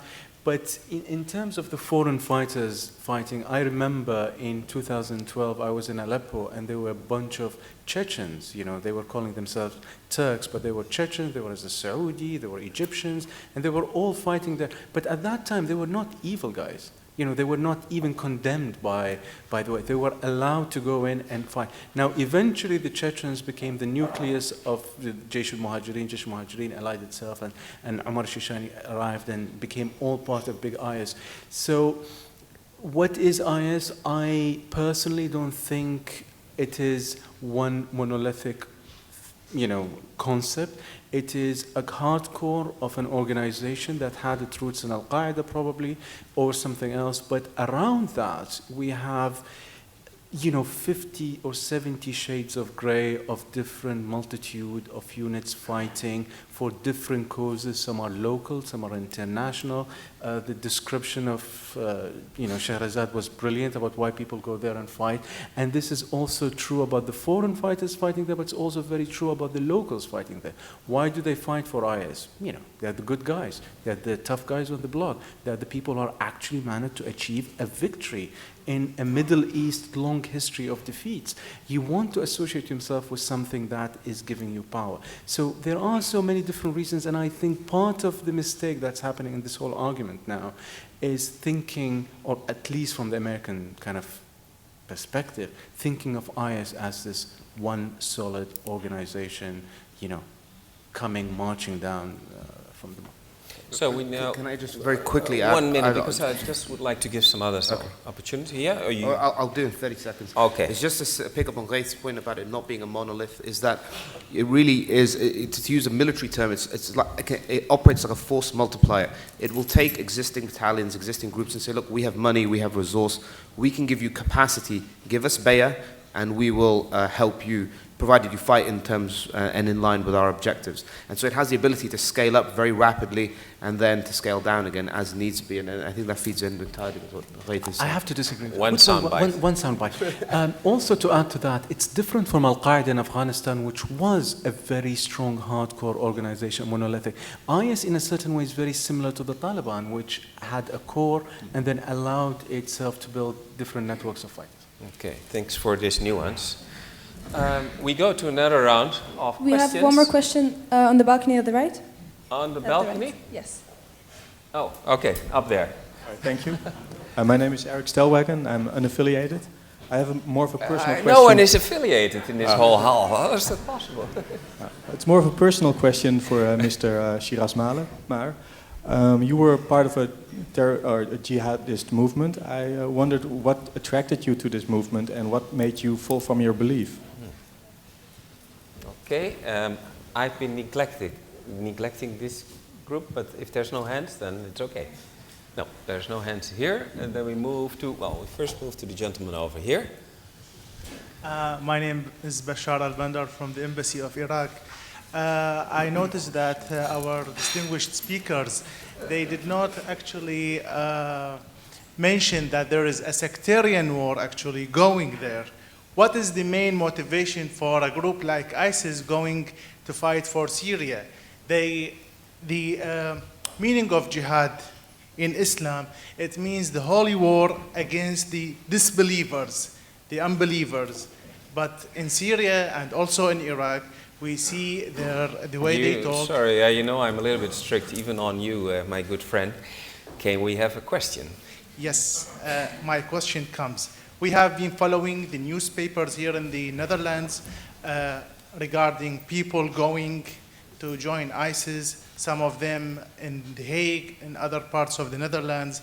My question is, those people, what is the role of the Dutch institutions to actually enlighten them, to show them that they are not going to fight for a real cause after all these atrocities we are witnessing? Okay, thanks very much. That's clear, sort of. Then we move to that section. I see the gentleman over there who's looking in a very sympathetic way at me, so I have to give him Thanks. My name is Paolo Zaro. I'm pursuing in Master in International Relations, Webster University in Leiden.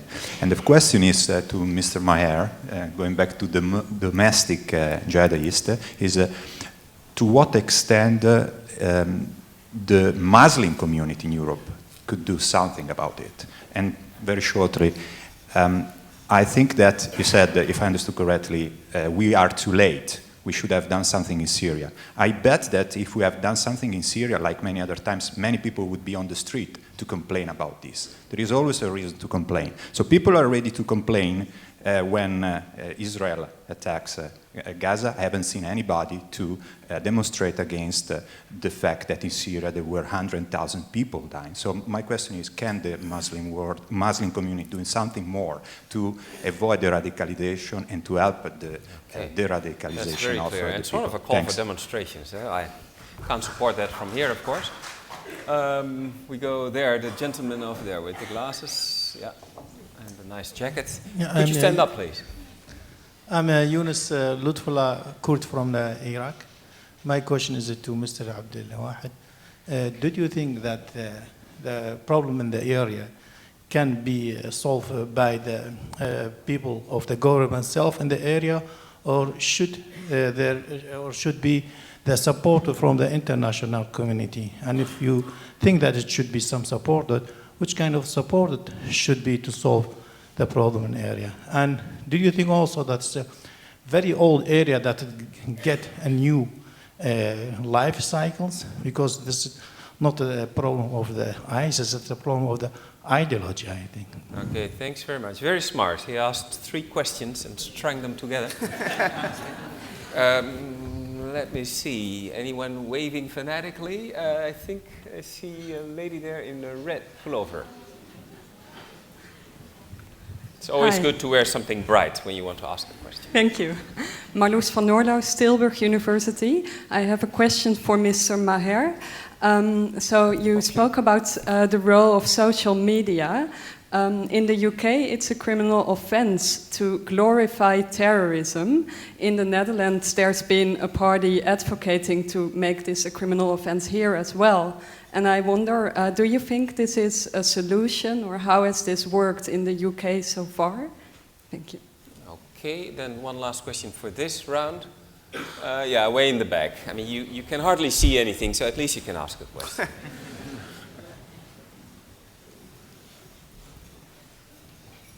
Yeah, good evening. I'm Eric Post. I work at the Ministry of Foreign Affairs, although I'd like to see myself as being unaffiliated.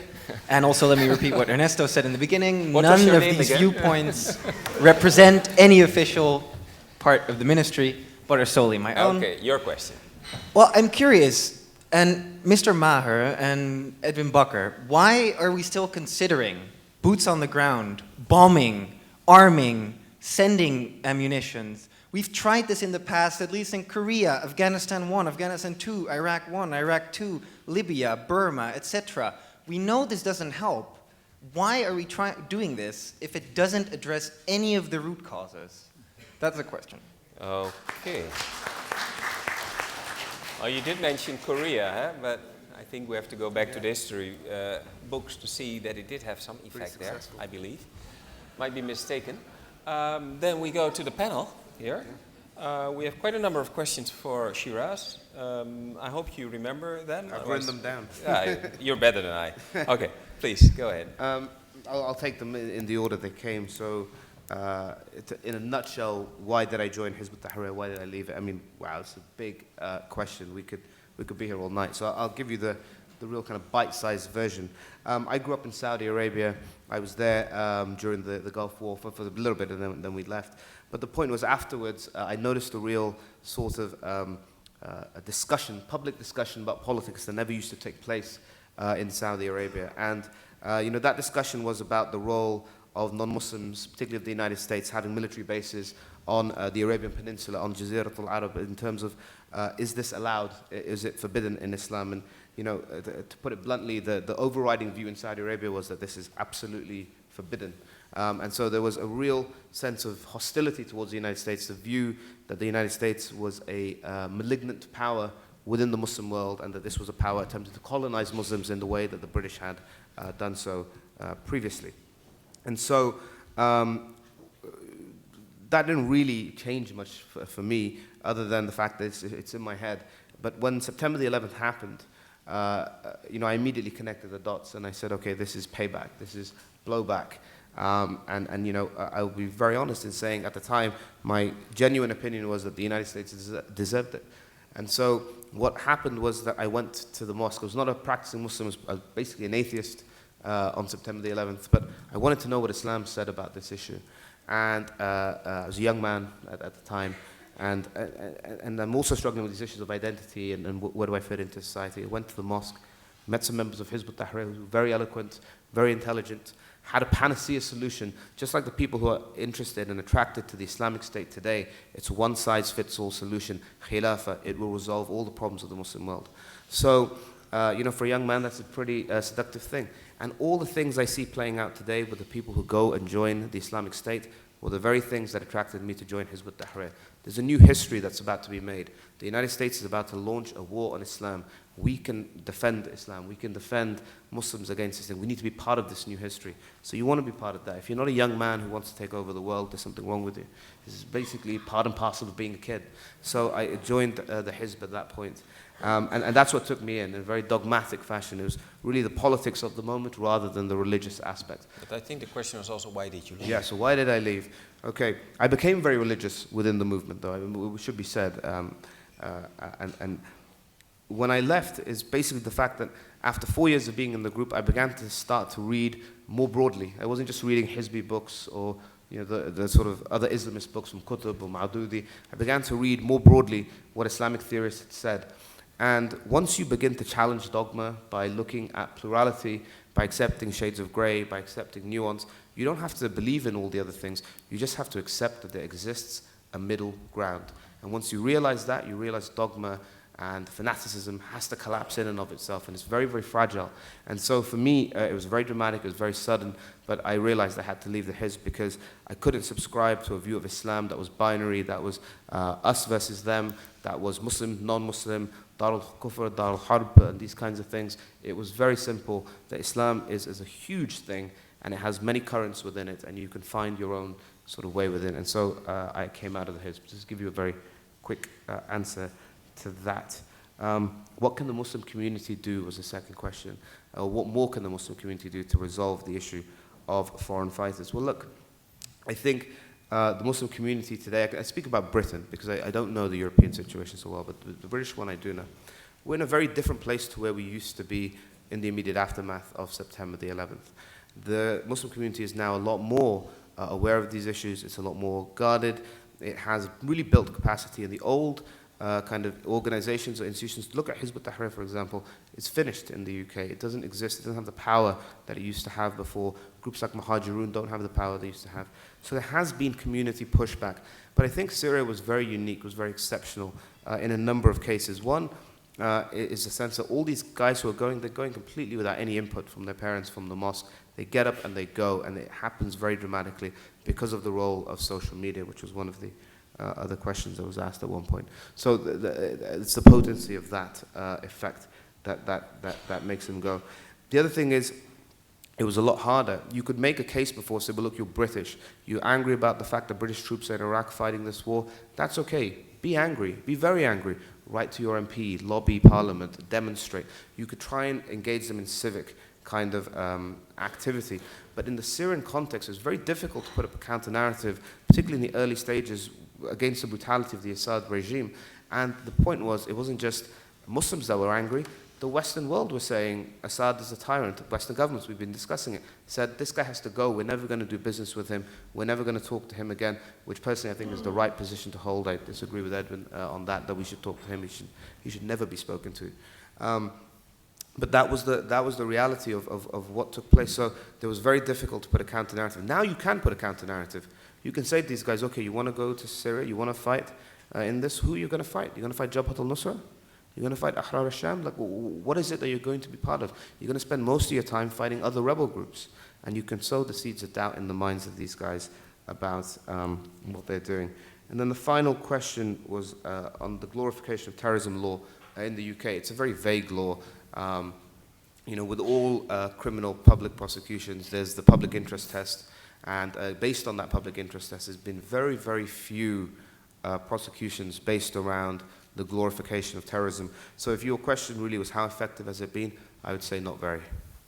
Okay, then I move to Edwin. I think you could take the question on the role of Dutch institutions that was asked. Yeah. So Dutch institutions, do they tell them they're wrong? Well, it's very difficult for the Dutch state to tell them they're wrong, and I think they do in a way, and maybe they've taken too long. I mean, law enforcement is, of course, a way to tell you you're wrong. And there have been a number, and that has taken a while before we've seen some arrests of people who were glorifying this fight, maybe even recruiting, etc. And in my eyes, it took a very long time before there was this clear signal to say no to that. There's a wide range of measures you can take. A very symbolic one is to take away passports. I think whether it works in court, in front of court, will stand in front of court, I doubt, but it's a strong signal. That's one thing that the state can do, saying, well, this is a crime. And although some people disagree with certain statements, but these have to be made by law enforcement agencies. So that's one way to tell them they're wrong. But the counter-narrative is up to the parents, it's up to the communities, because the authorities are not a credible partner here or a credible spokesperson. They should stay neutral in this state where religion and state are separated. So that's up to the communities.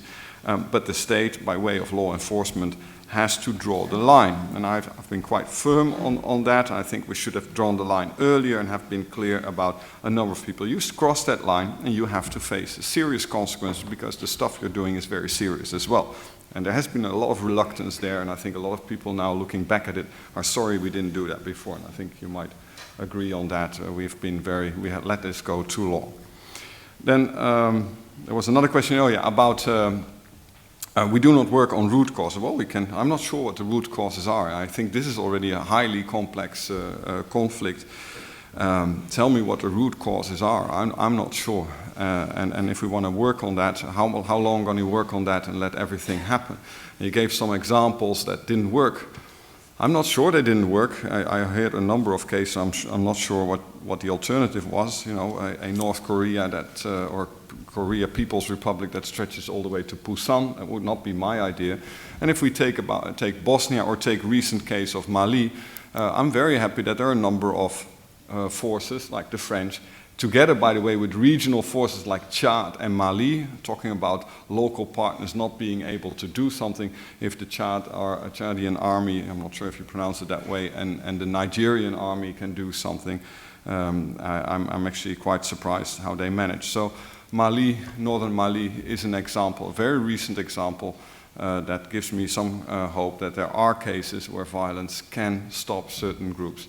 And then still, it needs a lot of other policies as well to deal with some of the root causes or other causes. But violence, just denouncing violence as an option, I think is not an option for me. Now, on this positive note, I think we go to Ghaith. There was a question on whether the problem could be solved by people in the area, in the region, or you need outside support, basically, intervention.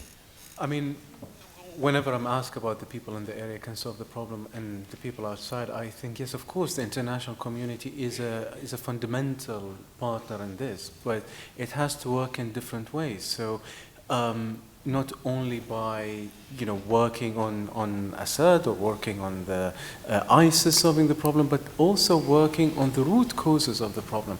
I mean, there are very not easy, but there are very basic solutions that you can work on. In 2013, early 2013, the Sunnis of Iraq were demonstrating. Yes, of course, they were infiltrated. Yes, of course, they had Ba'athis. Yes, of course, they had certain elements of Al-Qaeda with them.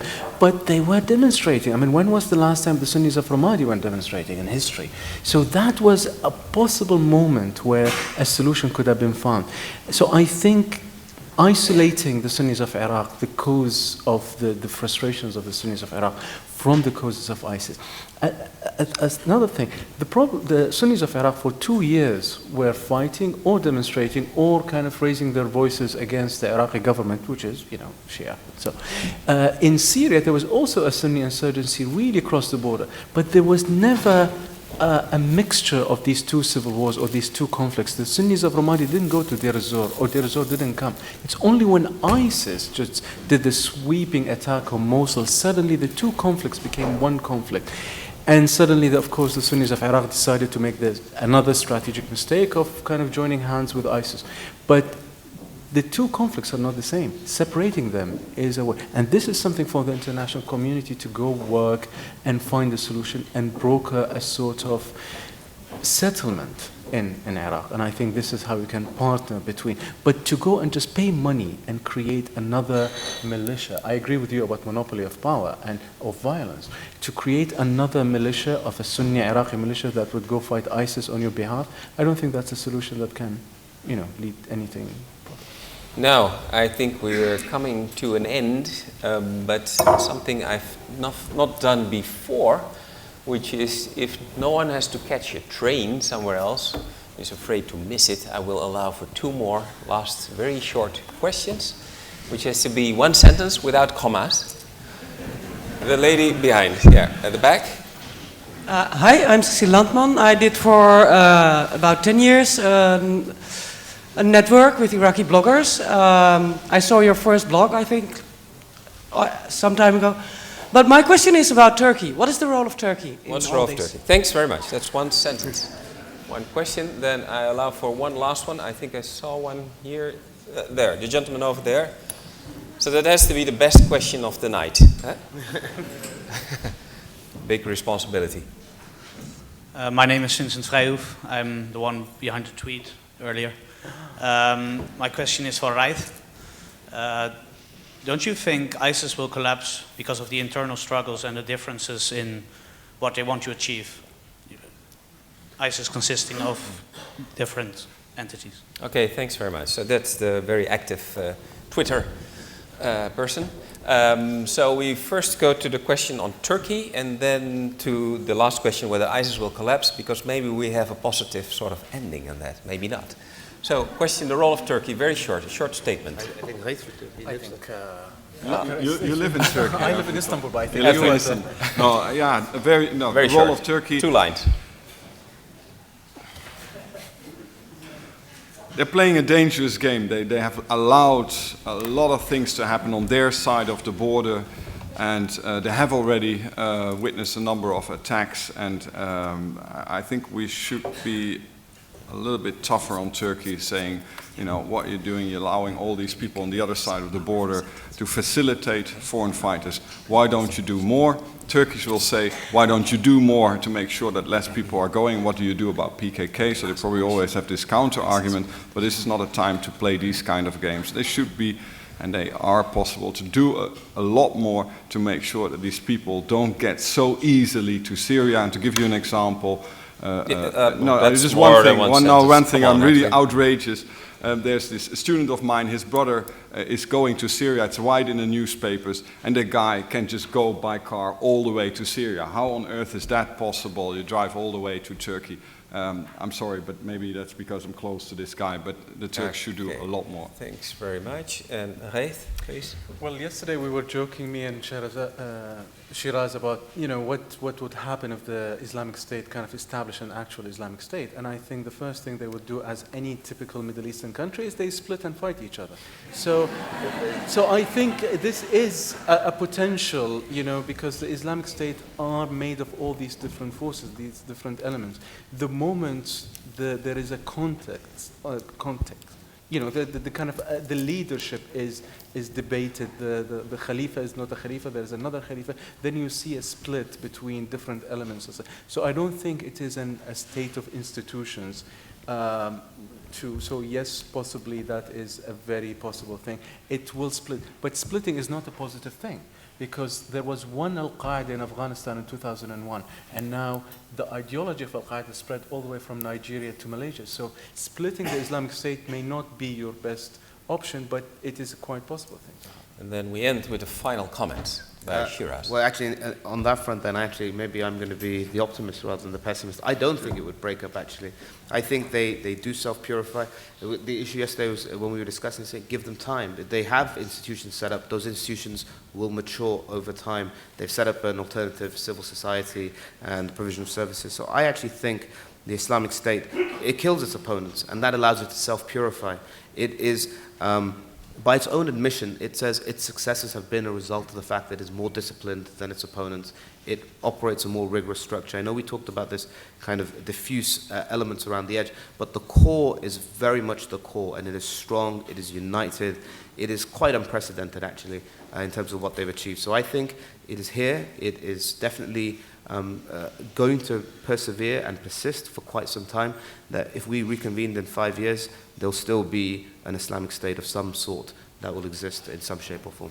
Now, thanks very much. We're not going to applaud that, because I don't think that's a very positive outlook, and I will just hold your applause, because I would like to thank first the Rode Hoed. I would like to thank the ladies who were walking around with the microphones, and all the other colleagues who helped, and especially Aminata Kone, who really organized all of this. Please, a warm round of applause for all the people who did the big work.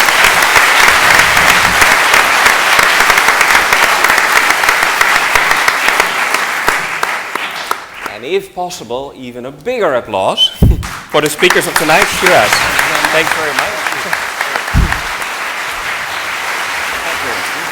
Thanks very much. Thank you very much.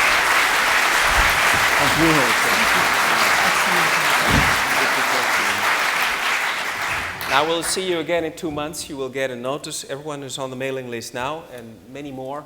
And some of you have been waiting for it, or maybe came specially for that. I hope not, but the bar is open. See you there.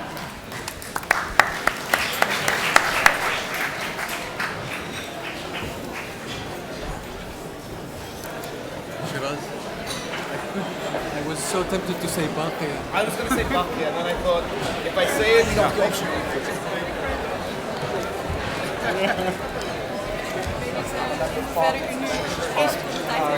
1 seconde, ja.